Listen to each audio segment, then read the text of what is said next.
Chief Justice Carpio, you started law school, and before that you were a graduate of the Ateneo de Manila University, the degree of economics, and then you started your career by entering the University of the Philippines College of Law. You and I were previously students of law. I'm sure we share the dream, the same passion of learning the legal profession in law school. I'm sure you had your own romance with law. But after law school and after passing and topping the bar, I am certain that you entered your legal career with the same zeal of idealism and hope to carve out your own sense of the legal profession. Then you entered the practice of law at namulat kayo sa tunay na mundo ng abogasiya. In the real world, you have staked your claim, you have practiced law as a member of the bar, and you have practiced law as a member of the bench. Now you are in the point of your career, you're aspiring for the post that is the most coveted of any legal practitioner, every legal professional. What is your notion of this? How does the law remain still beautiful in your eyes? What is your sense of right now, the beauty of the law? Has it been corrupted in your eyes after your long practice?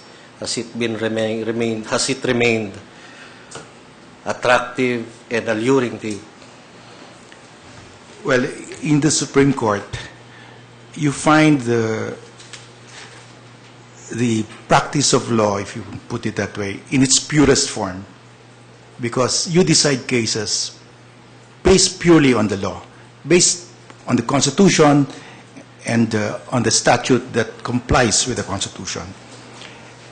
And if you decide cases that way, then you have this satisfaction that you are applying the law in its purest form. I have practiced law in the private sector. I have taught law. I have been a legal counsel in the executive department.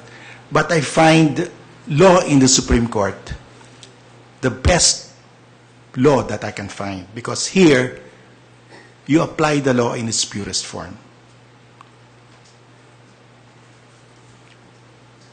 Maraming salamat po for that.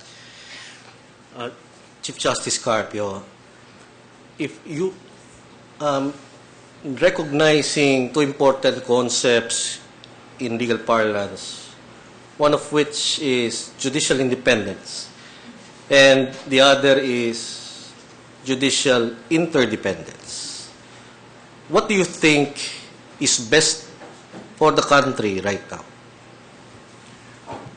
Well, these concepts of judicial independence or interdependence of the branches, commingling or merger of powers of different branches, must all be found in the Constitution.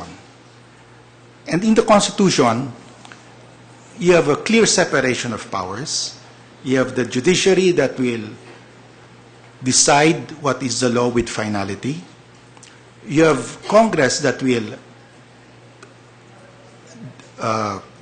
promulgate the law, that will enact the law, and you have the executive that will implement the law. But you have also, under the Constitution, an area where there is a check and balance. You have the impeachment power of Congress to check the Supreme Court and the executive. You have the power of appropriation of Congress to limit the expenditure of the executive and the judiciary, and you have the power of the executive to propose to Congress what should be the budget. Congress cannot increase it beyond what is proposed. So here is a merger of powers. Congress is supposed to have the power to appropriate, but it cannot appropriate more than what the executive proposes. Now, the executive is supposed to spend the money, decide how to spend the money, but the judiciary has fiscal autonomy, and the executive must release automatically and regularly the budget of the judiciary. And the judiciary may realign if there is a law. You cannot realign savings without a law. So again, there is a check and balance. So the other concept of interdependence or commingling or merger is actually this check and balance. Then you have the third concept of merger of functions, interdependence of powers. Here in the JBC itself, here in the JBC, you have one representative from Congress, one representative from the executive, one representative from the judiciary. The three branches are sitting together, exercising a power, the power to screen out nominees. But they are only screening out. The ultimate power to appoint from the list comes from the president. See, the power of appointment is supposed to be with the president, but this body is sharing it with the president by limiting the choice of the president. And this body is composed of the three branches. But still, we have the regular members of the JBC, you have 4, and they're appointed by the president with the consent of the Commission on Appointments. So it's the power shared again between the executive and the legislative. This is, I think, an example of interdependence, if you want to call it. I would prefer to call it convergence of powers. Still, there is another area of convergence of powers, and that is the budgeting process. And I have mentioned that already. So, whatever you may call it, you call it interdependence, independence, commingling, merger of powers, it must, however, be found in the Constitution. Maraming salamat po. Just two more, Mr. Chairman, please. One of which is, do you plan, after retirement, do you plan to practice law again, Mr. Chief Justice? No,